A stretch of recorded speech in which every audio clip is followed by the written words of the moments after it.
Released on the PS3 2 years before the seminal Dark Souls, which went on to influence a whole subgenre, Demon's Souls is the true forefather of Souls-likes. For more casual Soulsborne fans and newcomers to the series who want to play something fresh to put their PlayStation 5 to the test, the upcoming remake will be a new, yet familiar adventure in FromSoft's challenging series. Demon's Souls' reputation falls in line with the rest of the Souls series, though. Not only is it incredibly difficult, it's also incredibly rewarding. Here's everything you need to know about Demon's Souls before you jump in.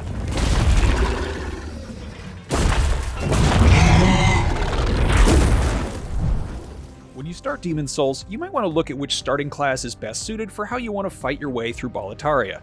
Not only is it good practice to understand what stats and gear you'll have, it's also because once you started the game, you'll be unable to level up until you've defeated the first boss, the Phalanx. After defeating that boss, pay a visit to the Monumental in the Nexus, your hub for the game. After a little exposition, you'll be able to talk to the Maiden in Black and begin to level up your character. Our top starting class for beginners who might not have played a Souls game before would be the Royalty class, as they're equipped with a powerful Soul Arrow spell and MP regenerating gear that will be useful throughout the game.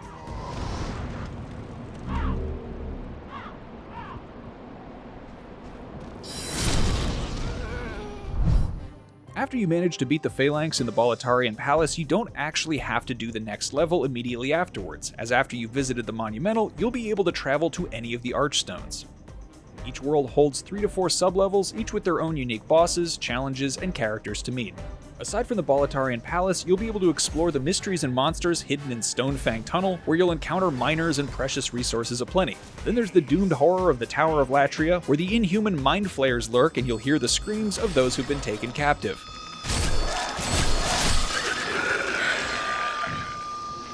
In the unforgiving Shrine of Storms, you'll find very speedy skeleton warriors as well as the powerful weapons left behind those who've fallen before them. And lastly, you'll be able to tackle the Valley of Defilement, a poison swamp where the discarded waste of the world goes to die, and where you'll be able to encounter the tragic tale of a god-fearing woman and her loyal guardian. They all just sound so welcoming, it's hard to know where to start first. If you're finding yourself hitting a wall or finding any particular area to be too difficult to complete, you'll always be able to head back to the Nexus, farm for materials and healing items, or just try out a new area. There's no real correct path to finishing Demon's Souls, and since all options open up after you beat the Phalanx and Boletarian Palace, you'll be able to dip in and out of all of them to get an idea of where you'll want to head to next. For beginners who've never played Demon's Souls before, we'd say a pretty safe bet for progression would be to either head to Stonefang Tunnel or the Valley of Defilement, as they're not too unforgiving and will also net you good items and souls to help you on your journey. In particular, if you manage to beat the boss in the second level of Stonefang Tunnel, you'll be able to acquire an item that will also allow you to create boss weapons if you've met a certain blacksmith. In a sense, the structure is like that of the old school Mega Man games. Just pick a place to go, and if it's too hard, go somewhere else.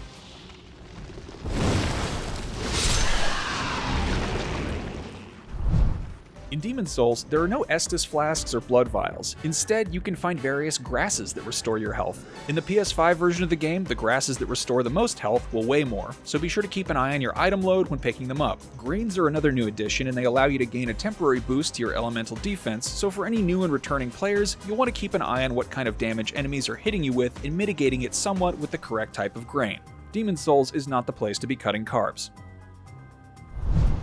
One of the mechanics present in Demon's Souls which doesn't appear in later Soulsborne games is item load. Every item you pick up in Demon's Souls has a weight attached to it, and after you fill up on items to your maximum capacity, you won't be able to pick up anything else. This is crucial if you're wanting to pick up heavier sets of armor or weapons while out exploring, so be sure to head to the Nexus and drop anything off that's not necessary with Stockpile Thomas. You're also able to drop off upgrade materials that you won't need to carry with you to use at a blacksmith. This should make it a whole lot easier to deal with item load, but if you find yourself needing more, grab the Jade Hair Ornament from a hanging corpse in the first level of Boletarian Palace and give it to Stockpile Thomas, who will give you a Ring of Herculean Strength in return.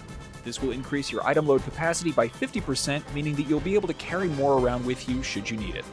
Equip load remains the same as it behaves in the later Dark Souls games, so keep an eye on what you need and keep it underneath 50% if you want a faster roll speed, otherwise you might find yourself slowly tossing yourself on the ground instead. If you're at over 100% of equipment load, you'll just instead do a slow lurch forward. You've been warned.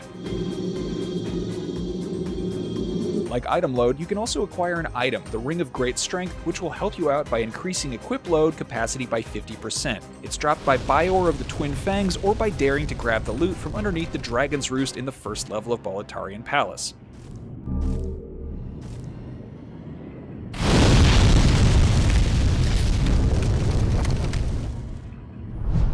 way mana is handled in Demon's Souls is also a bit different from its Soulsborne counterparts. You have an MP bar and each cast of a spell uses a bit, and you're also able to restore MP with the use of Spice, which can be found in the world or from Patches the Hyena once you've unlocked him at the Nexus. Spells are divided into two types, Magic and Faith. You can get started with Magic once you have your Intelligence stat up to 10, and then talk to Frake's apprentice in the Nexus, who will be happy to teach you a few beginner spells. We recommend that you pick up Soul Arrow first unless you've started as the Royalty class. His range of spells taught is pretty limited, so you'll want to free Sage Frake from the Tower of Latria in the tower near the Fool's Idol boss fight. You can't miss it. From there, head back to his cell and unlock it, and after that he'll appear in the Nexus ready to teach you spells. For Faith, you'll want to make sure you have a Faith stat of 10 before heading to the Nexus after defeating the Phalanx. Then you'll be able to learn basic miracles from the Disciple of God who appears there. He has helpful miracles like Heal, Antidote, and Evacuate. A key mistake in any Souls game is forgetting to upgrade your weapons and armor as much as possible. To upgrade your gear, you'll need to head to a blacksmith and give him the right amount of materials and souls required for that upgrade. But it's not quite that simple either. There are a number of upgrade paths that you can take that scale to different stats or output different types of damage too. For example, a Claymore normally scales to strength and dexterity with a normal Hardstone upgrade. However, if you use the Moonlight Stone, you can change this to a Moonlight version of the same weapon, which then changes what stats scale with weapon damage, adds strong magic scaling to it, and deals added magic damage on top of that. Not too shabby. There are a load of combinations of these upgrades, with a different one to suit whatever character build you might choose to play as. To get you started though, we would recommend that you head over to Stonefang Tunnel and attack the miners there for their precious ores. This will be more than enough to get you started with upgrading your weapon. Be sure to keep an eye out for crystal lizards too, as they are able to drop incredibly rare upgrade materials.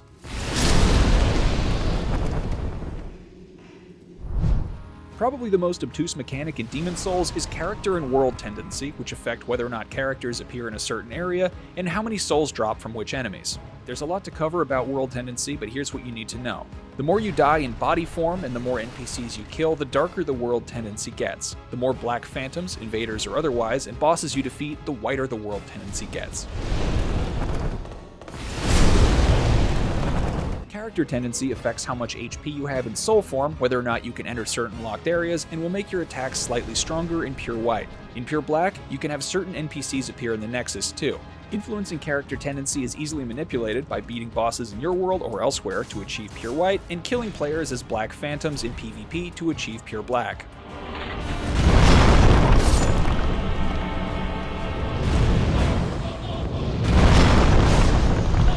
Demon's Souls laid the groundwork for the Souls series that came after it, so there may be some hallmarks that you recognize in area design, but make no mistake, Demon's Souls is its own beast.